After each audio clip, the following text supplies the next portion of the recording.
मैं वंचित बहुजन आघाड़ी का मालेगांव बाये का उम्मीदवार किरण नानाजी मगरे।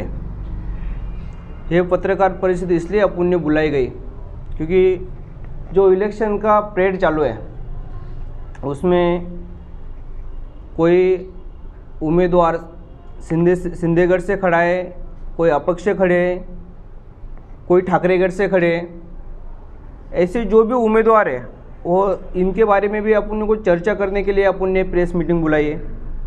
क्योंकि जो महाराष्ट्र का माहौल, मालेगांव का माहौल, वो सब के विषय में अपने को वो चर्चा करने की है। चर्चा ऐसे करने की है क्योंकि आज तक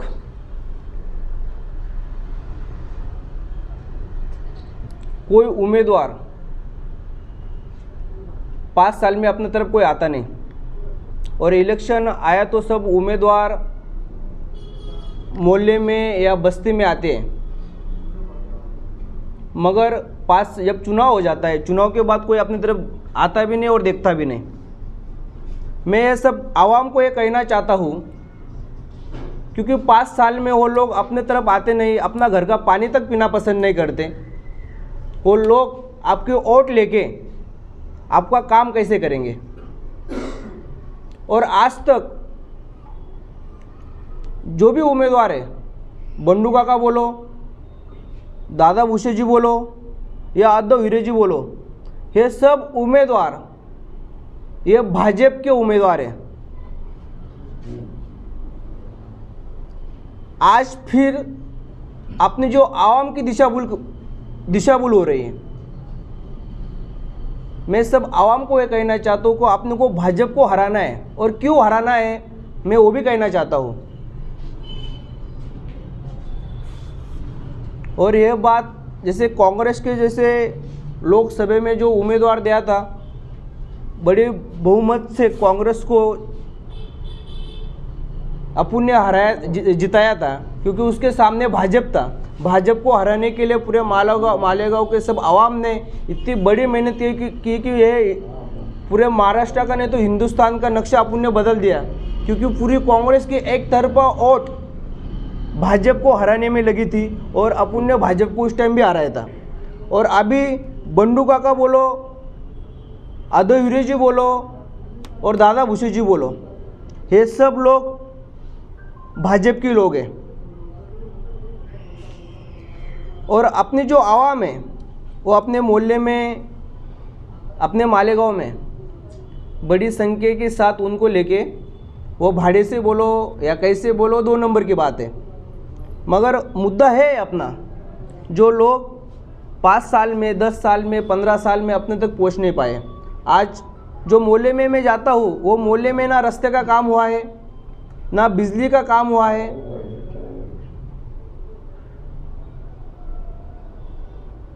ना ही कोई घर का काम हुआ है, ना घरकुल का काम हुआ है। आज की कंडीशन ऐसी है वहाँ पे कि चलने को भी रोड नहीं है। ना वो गटर की इतनी बास आती है, दरेगांव में देखा मैंने द्याने में देखा, मैंने रमजानपुरी में देखा। ऐसी बुरी कंडीशन की आज के फ़िलहाल इसमें रोड का भी काम नहीं हुआ है। मगर जो अपने आवाम है, ये सब सुनने में और देखने में बहुत बुरा लगता है कि अपनी जो आवाम है वो फॉर्म भरने के टाइम पे इतनी तेज़ात के साथ में उनके साथ में आए, वो भाड़े से बोलो या कोई चीज़ से बोलो। मगर मैं ये कहना चाहता हूँ मेरी सब आवाम से कि जो उम्मीदवार है उनके जो घर के लोग हैं, जैसे उनकी बहन बोलो, उनकी बीवी बोलो, उनकी चाची बोलो, उनकी भतीजी बोलो, कोई भी, उनके घर के लोग अपने इधर आते क्या वोट लेने मांगने आते क्या? नहीं आते। मगर अपने जो लोग हैं वो उनके तरफ चले जाते हैं। कहने का मतलब ये है मेरा, क्योंकि आने वाला जो वक्त है वो बहुत बुरा आने वाला है। क्योंकि इस बार भाजपा के हाथ में सत्ता चली गई तो संविधान किसके साथ छेड़छानी होगी, आरक्षण खत्म हो जाएगा।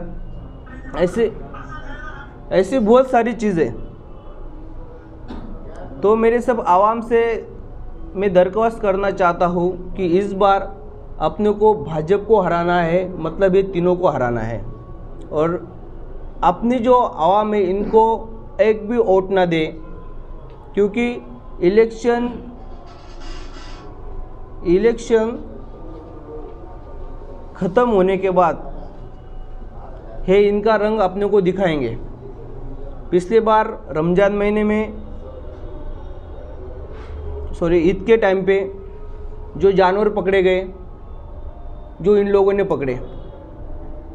दूसरी चीज़ 2001-2 में जो दंगल हुई थी उसमें भी बहुत सारे मुसलमानों भाई को बहुत सारी तकलीफ़ें हुई थी, सबका घर उजड़ा गया था। उस टाइम से तो आज टाइम से वो राजकारण चालू है। अपना जो वोट और अपनी जो मेहनत है वो सिर्फ इलेक्शन के टाइम पे ये लोग मांगने आते हैं। ये सब नज़रिया आप देख लीजिए और समझ लीजिए पहले। और आज वापस आप भाजपा को चुनना लाएंगे, वापस भाजपा को चुनेंगे तो आने वाला वक्त ये आवाम के लिए बहुत सारी तकलीफ हो जाएगी। क्योंकि आज की जो कंडीशन है आप देख सकते हैं, महाराष्ट्र में मस्जिदें गिराई जा रही, मुसलमानों को टारगेट किया जा रहा है, और ये सब भाजपा और आरएसएस कर रहे हैं। और ये जो सब लोग हैं इनकी पीछे की तुम हिस्ट्री निकालेंगे तो ये सब भाजपा के और आरएसएस के लोग हैं। और आप ये सब ध्यान में रखते हुए मेरी सब आवाम को मैं दरख्वास्त करना चाहता हूँ कि आज वापस अपने को जितना है तो भाजपा को हराना बहुत ज़रूरी है। जैसे लोकसभा में अपने को भाजपा को हराया, वैसे ही आज पूरी ताकत से फजर की नमाज पढ़ के अल्लाह का नाम लेके सिलेंडर को 20 तारीख को वोट डालिए। क्योंकि मैं वंचित बहुजन आघाड़ी का मालेगांव का उम्मीदवार कहने के नाते मैं एक शेतकरी का लड़का हूँ। मेरा बाप ना कोई आमदार खासदार ना मंत्री है, मैं एक शेतकरी का पुत्र हूँ, मैं आपका बच्चा हूँ। मैं आप तक पहुँच सकता हूँ क्या नहीं पहुँच सकता है मुझे मालूम नहीं, क्योंकि बहुत बड़ा मतदार संघ है, इसमें 80-90 खेड़े आते हैं। वो खेड़े में मैं जा चुका हूँ, अच्छा सा रिस्पॉन्स है। शेतकरी लोग जो गरीब आवाम है वो मेरे साथ में है, मगर सब टारगेट अभी अपने लोगों पे, अपने आवाम के ऊपर है। मगर अपने आवाम को मैं कहना चाहता हूँ, अपने को भाजपा को हराना है तो अपने को सब साथ में आके, वंचित बहुजन आघाड़ी के साथ में आके, श्रद्धेय आदरणीय बाला साहेब आम्बेडकर के साथ में आके अपने को ये चुनाव जितना है, संविधान को बचाना है, आरक्षण को बचाना है, और आरक्षणवादी जो लोग हैं उनको ख़त्म करना है। और अपन ये आरक्षणवादी जो लोग हैं भाजपा के लोग हैं,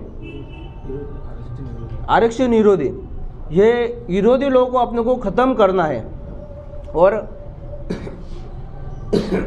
20 तारीख को फजर की नमाज पढ़ के अल्लाह का नाम लेके बटन नंबर 4 पे, गैस सिलेंडर पे किरण नानाजी मगरे ये बटन को दबा के वंचित बहुजन आघाड़ी को, आवाम को चुन के लाना है। क्योंकि आवाम ही है, वो खुद चुनेगी अपना नेता कौन है।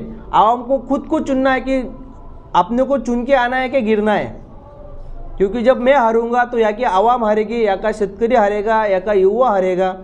और अपन मैं जीत गया तो या कि आवाम जीतेगी, या का शेतकरी जीतेगा, या का युवा जीतेगा।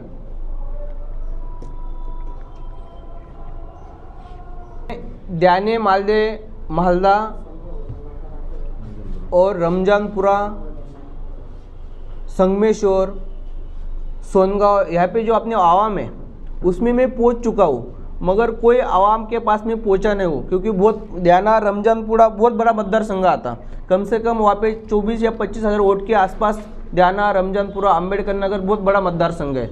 तो कोई लोगों के पास में पहुँचा नहीं हूँ, और कोई जगह पे मैं पहुँच चुका हूँ। मगर पहुँचने के बाद भी इन लोगों ने, अभी इन लोगों को ऐसा लगता है कि दलित, आदिवासी और जो मुस्लिम है अपने, तो ये पैसे से बिक जाते हैं, ऐसा इनका कहना है कि है आज वहाँ पे बहुत सारे पैसा बांट रहे।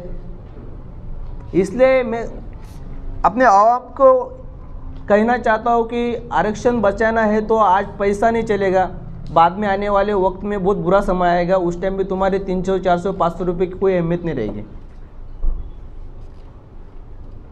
मालेगांव तालुका सदर हूँ। मेरा नाम शशिकांत पवार है और मेरे साथ जिला महासचिव संजय जगताप और मेरे मालेगांव तालुके के पूरी टीम, ये हम किरण मगरे के साथ आज वंचित बहुजन आघाड़ी का उम्मीदवार के हेतु से हम पूरे मालेगांव तालुके सब खेड़े पाड़े सब घूम के आज पोलिंग बूथ का सब काम कर रहे हैं। अभी तुम लोगों को ये बताना चाहता हूँ कि वंचित बहुजन आघाड़ी को वोट मुस्लिम लोगों ने क्यों देना होना, क्योंकि तुम्हारे लिए कांग्रेस ने अभी तक अपने पूरे बाप दादाओं ने 70 साल से अपन कांग्रेस राष्ट्रवादी को वोट दे रहे हैं। बाकी कांग्रेस राष्ट्रवादी ने अपने को दिया क्या है और अपने लिए लड़ी क्या है। तो वंचित बहुजन आघाड़ी श्रद्धेय बाला साहब आम्बेडकर ने नबी के नाम पे एक कायदा बनाया है। वो कायदा बनाया है, वो कायदा का मतलब क्या है, जो दलित लोगों आदिवासी लोगों के लिए जो एट्रोसिटी एक्ट लगाया है, जो हमारे लिए जो सुरक्षा कवच है, वैसे बाला साहब आम्बेडकर ने एक कवच बनाया है मुस्लिम लोगों के लिए। तो उसमें जो मॉल मिचिंग होता है, जो खेड़े पाड़े में धंधे पे लोग जाते हैं, जो उन पे ऊपर राम के नाम पे गो मांस के नाम पे ऐसे लोग मारते हैं अपने लोगों पे, कई मॉल मिचिंग होती है। तो इन लोगों को ऐसे होने नहीं होना, वो मुस्लिम लोगों की सुरक्षा होना, इसके लिए बाला साहब आम्बेडकर ने कायदा बनाया है। उसका नाम, वो कायदे को खाली वो कायदा बनाना है, वो कायदे पे नाम दे ले, नबी का नाम दे ले। नबी का नाम दिया था 2000, अभी आने वाले 2023 में वो कायदा बना के बाला साहब ने संविधान विधानसभा में मांगा था। तो वंचित बहुजन आघाड़ी के उम्मीदवार न होने के कारण सब मुस्लिम IMLA को बोला था साहब ने, जैसे मालेगांव के मुफ्ती साहब है, फारूक शाह है, ऐसे सबको बोला था कि मैंने एक कायदा बनाया मुस्लिम लोगों के लिए, ये तुम लोग पास करके दो। तो इन लोगों ने, इनके जो लीडर हैं, उन लीडरों ने वो कायदा रखा नहीं, तो ये पास हुआ नहीं है। तो आने वाले इलेक्शन में जो अपन अभी आ रहा है इलेक्शन में जो आपने उम्मीदवार चुन के आ गए, तो ये नबी के नाम का कायदा बनेगा और सब मुसलमान लोगों को, सबको ये सुरक्षा कवच मिलने वाली है। इसके लिए हम किरण नाना मगरे वोट मांग रहा तुमसे। दूसरी बात, जो पिछले साल जो दंगल हुई पूरी महाराष्ट्र के अंदर, स्टेटस के नाम पे इसके टीपू सुल्तान के स्टेटस के नाम पे बहुत जगह दंगल हुई, बड़ी बड़ी दंगल होने के बाद जगह जगह पे निर्दर्शनें चालू हुए, मुस्लिम लोगों को मारपीट हो रहा था।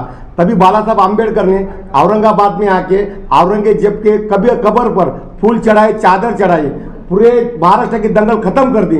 अपने को नेता कैसे होना, जो अपनी बात रखने होना, उसको डरने होना, सरकार ऐसा नेता होना। इसके लिए अपन किरण नानाजी मगरे को उम्मीदवारी दे ले, उसके लिए हम हमारे पास वोट मांग रहे हैं। दूसरी बात, ये मालेगांव के इलेक्शन है, मालेगांव के आउटर का मुद्दा है, जो हमारे उम्मीदवार ने दिया नहीं है। अभी सामान्य रुग्णालय बनाए, 100 खाट का उद्घाटन दवाखाना बनाए, उसमें एक ही मुसलमान औरत को डिलीवरी होती नहीं है, मौसमपुर की वो साइड में। तो वो मुद्दा वो लोग तुम्हारे पास वोट मांगने आते हैं, तुम वोट देते कैसे हो तुम लोग? उनको यही समझने होना, जो मंत्री साहब जो इधर के जो आउटर के जो मुसलमान औरत है, उसको वो साइड में डिलीवरी होने के लिए रोका जाता है, और वो लोग तुम्हारे पास वोट मांगने आते हैं। तो उन लोगों को हकलने होना, तुम लोगों ने भगाने होना तुम लोगों ने, क्योंकि आधा हीरे हो या बंडूका का बच्चा हो, मेरा उनको यही कहना है कि जिस दिन दादा भूसे ने जो मुस्लिम औरत को वहां से डिलीवरी से हटा दिया, इधर भगा दिया है, तो इन लोगों का भी काम था रोड पे आने का। वैसे मुस्लिम समाज के लीडर लोगों ने किया था, जो शिवाजी पुतले के पास धरना किया था, इसे बहुत बड़े धरना किया था, तो इनका भी काम था कि हम मंत्री साहब ने जो ये किया ना, तो हम तुम्हारे तरफ से हो। इन लोगों ने किसी ने तुम्हारी बाजू मांगी नहीं, अभी तक कोई नहीं कर रहा है काम। बयाने के अंदर दवाखाना था, वो रमजानपुरा में था, वो दवाखाना नदी के वो पार गया है।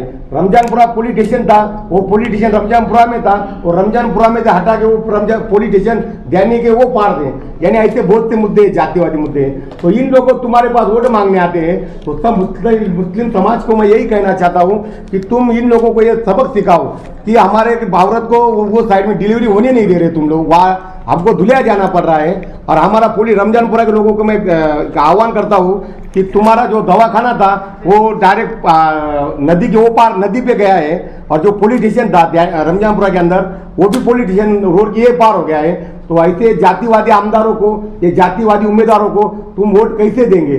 तो इसके लिए उसके लिए सक्षम पर्याय हमने रखा है कि किरण नानाजी मगरे, ये जो है उम्मीदवार, ये बाला साहब आम्बेडकर, जो अपन आज तक जो जिंदा है, आज तक जो अपन स्वाभिमानी से बोल सकते हैं, प्रेस वाले प्रेस का मुलाकात ले सकते हैं, ये खाली बाला साहब आम्बेडकर और श्रद्धेय बाबा साहब आम्बेडकर के इनके वजह से। इसके लिए हम गुजारिश है, आप अभी मुस्लिम वोट के वास्ते यहाँ पर प्रेस कॉन्फ्रेंस ले रहे कि भाई मुस्लिम वोट हमको जाने के चाहिए, बराबर है, अभी आपने जितने मुद्दे गिनाए जो उस तरफ गए मुस्लिमों के हक का छीन कर ले, बराबर है। तो जब उस तरफ जा रहा था तो आप लोग कहाँ थे? तो अभी ऐसा नहीं लगेगा कि आप भी मुस्लिम का वोट लेने के लिए? हाँ रुको ना, हाँ बराबर है, बराबर। जिस दिन ये हुआ हमने भी एक निवेदन वंचित बहुजन आघाड़ी की ओर से हमने भी कलेक्टर को दिया था कि ये दवाखाना किसी का एक समाज का नहीं है, ये दवाखाना गवर्नमेंट का दवाखाना है, इसमें सब लोग आने होना, वो दलित हो या चाहे मुस्लिम हो चाहे आदिवासी हो, ये गवर्नमेंट का पैसा है, ये गवर्नमेंट देती है। जैसे हम लोग कुछ कोरोना के टाइम में सब दवाखाने तो मुस्लिम समाज के डॉक्टर के खुले थे, तब क्यों नहीं ऐसा हुआ? तब क्यों मंत्री साहब ने बोला नहीं कि हिंदू लोगों ने उधर जाने नहीं होना, उधर आने नहीं होना? ऐसा क्यों नहीं किया फिर? तो हमने भी निवेदन दिया था कि ये सब लोगों को दवाखाने में सहभाग लेना होना, बाकी मंत्रिमंडल है, मंत्री है, वो कुछ भी कर सकता है। तो आवाम का भी एक काम है कि अभी आवाम ने क्या करने होना। आप इलाका जैसे जहाँ मुस्लिम आबादी है, इस तरीके का आप लोगों की तो कोई चर्चा ही नहीं है। अब तुम एक प्रेस कॉन्फ्रेंस के जरिए कितनी जल्दी लोगों तक ये सब सारी बात पहुँचाएंगे? अभी कल सरदेव बाला साहब अम्बेडकर आए थे, हमारे प्रचार कार्य चालू है, रमजानपुरा में 3-4 मीटिंग ले कॉर्नर मीटिंग का ले लिया हमने। और रही बात लोगों को, जैसे अपन नांदगांव लोकसभा बोलते, नांदगांव विधानसभा बोलते भयमुक्त, वैसे मालेगांव भयमुक्त हो जाए। लोगों को जहाँ उम्मीदवार हमारे कोई कार्यक्रम हो रहा है वहां से लोग उठा के दूसरी जगह लेके जा रहे हैं, तो ये कहाँ ना कहाँ रुकने होना। कल की सभा थी हमारी, वो टाइम भी हर दलित वार्ड के अंदर ये लोग तीनों पार्टी के लोग आए, दलित समाज को कहा रुकाना चाह, दिन भर बैठाया, 200 रुपये रोज के नाम पे दिन भर बैठा लिया। हमारे कई ग्रामीण से गाड़ियाँ आए थे, वो गाड़ियाँ वहाँ के वहाँ रुका लिया। ऐसी बहुत सी चीज हो रही है यहाँ पे मालेगांव में भी, यानी कोई सर्वसामान्य आदमी इलेक्शन इनके खिलाफ लड़ ही नहीं सकता, ऐसा उनका दावा है। मैंने बोला कि मैं मालेगांव में हर कोपरे कोपरे में पहुंच चुका हूं कि किरण मगरे हे वंचित बहुजन आघाड़ी का उम्मीदवार है। मैं सिर्फ प्रेस मीटिंग इसलिए अपन ने बुलाई है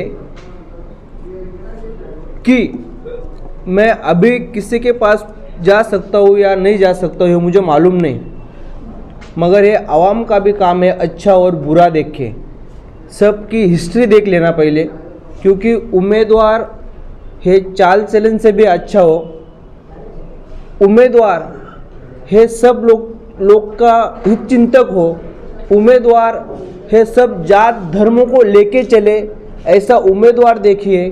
और ऐसा है तीनों में नहीं है। अदो हीरे की मैं बात कर रहा हूँ, वो कभी किसी को मिलते ही नहीं। दूसरी चीज़, आज बात करने का ऐसा मौका है, पहले ये बात अपन कर सकते थे मगर ये मौका मिला नहीं, और मौका अपने को चाहिए बोलने का, तो अपना उम्मीदवार अपन चुन के लाएंगे तब ये बातचीत कर सकते हैं। क्योंकि देखो एमईजी कॉलेज, केबीएस कॉलेज बहुत बड़ी कॉलेज है, उसमें मुस्लिम लेडीज़ लोगों का कभी एडमिशन नहीं होता है वहाँ पे। दूसरी चीज़, आदव हीरे जी का बात करें, अभी उन्होंने इलेक्शन के टाइम पे सबको फ्री में नौकरी बांट रहे हैं, नौकरी दे रहे, अच्छी बात है, बहुत अच्छी बात है, मगर वो नौकरी देते हुए वो पगार कब चालू कर रहे हैं उनको पूछो आप, क्योंकि वो पहले ही 10-10, 12-12 साल से लोग उनके पास है, उनको पगार ही नहीं अभी तक। जब ये लोग परमानेंट हो गए, इनको नौकरी देंगे तो पगार कब चालू होगा। दूसरी चीज़ ऐसी है, भूषे साहब के बारे में आप बात करना चाहते हैं तो भूषे साहब ने अभी तक कोई ही मुस्लिम लोगों का काम किया नहीं। अभी तक तुम रमजानपुरा जाने में जाएंगे तो आपको बोलने की ज़रूरत नहीं है, वहाँ पे बहुत सारे रास्ते ऐसे हैं कि अभी तक बड़े बड़े खड्डे, वहाँ पे बिजली जो बिजली है उनको सरकारी इसको प्राइवेट लोगों को बेच दी। लूम कारखाने के कितने बड़े मसले हैं, ऐसे बहुत सारी चीज़ें कोई बोलने को तैयार नहीं। लेकिन आज की प्रेस मीटिंग मैंने इसलिए बुलाई कि मैं ग्रामीण भाग में और अपने आउटर के एरिया में हर जगह पे पहुंच चुका हूँ। सिर्फ आवाम को यह दरखास्त करना चाहता हूँ कि किसी के बहकाव में मत आइए, किसी को 200, 300, 500 गोश इसके बहकाव में मत आइए। पैसा किसी से लेते हुए ना लेते हुए वो बात अलग है, पैसा लो, मैं तो बोलना चाहता हूँ कि तुम्हारे ही पैसे, तुम लो, उनसे क्या लेना है लो, मगर वोट जिसका चलिंतर अच्छा हो वो इंसान है। ये इंसान के नाम पे हैवान है, आपको मालूम है। क्योंकि मैं आपको ये बताना चाहता हूँ, ये देखिए मेरे पास ये देखो बंडू काका, दादा भूसे जी और गायकवाड़ साहब है अपने, सुनील आबा गायकवाड़, ये लड्डू खा रहे देखो। हाँ, कहीं भी हो तो लड्डू तो खा रहे ना, लड्डू बहुत जरूरी है। ये अभी का हो या कभी का हो, इलेक्शन जो भी चुन के आएगा वो तीनों एक ही हो जाने वाले। आदव हीरे की बात की, जो उनकी पूरी फैमिली भाजपा का काम कर रही है। दूसरी चीज, बंडू काका जी अपन बात करेंगे तो बंडू काका पहले मांग रहा था शिवसेना से टिकट, वो दिल्ली में जाके संजय राउत को भी मिल के आए। दूसरी चीज, वो बच्चू कडू पास भी चले गए, उन्होंने भी उनको टिकट नहीं दिया। उनके बाद तो बाला साहेब आम्बेडकर के पास भी चले गए 3 बार, उन्होंने तो भी उनको टिकट नहीं दिया। देखो, कोई उम्मीदवार को, कोई नेता को कोई टिकट नहीं दे रहा, तीन चार जगह पे उनको कोई पक्ष ने टिकट नहीं दिया, तो समझ लेना उनका रिकॉर्ड कैसे होगा। आप आवाम और मैं प्रेस वालों से दरखास्त करना चाहता हूँ, ज़्यादा कोई बात इशारे में है और कोई बात समझ लीजिए कि कोई पार्टी, लोकल भी पार्टी उनको टिकट नहीं दे पा रही, बच्चों को जैसी पार्टी भी उनको टिकट नहीं दे पा रही, तो उनकी क्या कंडीशन है और बाहर उनका क्या रिकॉर्ड होगा आप समझ सकते हैं। इसलिए मैं सब प्रेस वालों से भी ये कहना चाहता हूँ और मालेगांव की सब आवाम को, सब जनता को ये कहना चाहता हूँ, मैं एक शेतकरी का बच्चा के नाते, मैं युवा के नाते बहुत सारा बदलाव लाना चाहता हूँ। सिर्फ मैं एक युवा इतनी ताकत लगा के इतने लोगों के खिलाफ मैं बोलने की हिम्मत रखता हूँ, तो आप सब मेरे साथ में आएंगे, रहेंगे, तो कुछ ना कुछ इस मालेगांव का इतिहास अपन बदल सकते हैं और कुछ बदलाव ला सकते हैं। इसलिए मैं सब आवाम को ये कहना चाहता हूँ, मेरे से कुछ गलती भी हो चुकी होगी, मैं किसी को मिला भी नहीं होगा, तो मैं मेरे आवाम को मैं क्षमा मांगता हूँ, मेरी माँ को, मेरी बहनों से मैं क्षमा मांगता हूँ, मेरे भाई से मैं क्षमा मांगता हूँ कि मैं किसी के पास जा नहीं पाया हूँ, क्योंकि बहुत बड़ा मतदार संघ है। और मैंने आपको पहले बोला कि मेरे घर में कोई पॉलिटिशियन आदमी नहीं, मैं एक शेतकरी का बच्चा हूँ, कोई नाराज़गी होगी तो भूल जाइए। और मैं किसी के पास आया नहीं आया, गुस्सा छोड़ के, अपना बेटा समझ के, अपना भाई समझ के 20 तारीख को सिलेंडर को अनुक्रमांक 4 पे वोटिंग करके एक युवा को या कि शेतकरी को या कि आवाम को जिता के और भाजपा जैसी सरकार को हरा के वापस एक बार एक युवाओं की सरकार, मुस्लिम की सरकार, दलितों की सरकार और आदिवासी की सरकार लाइए। इतना कह के मैं आज रुक जाता हूँ। शुक्रिया।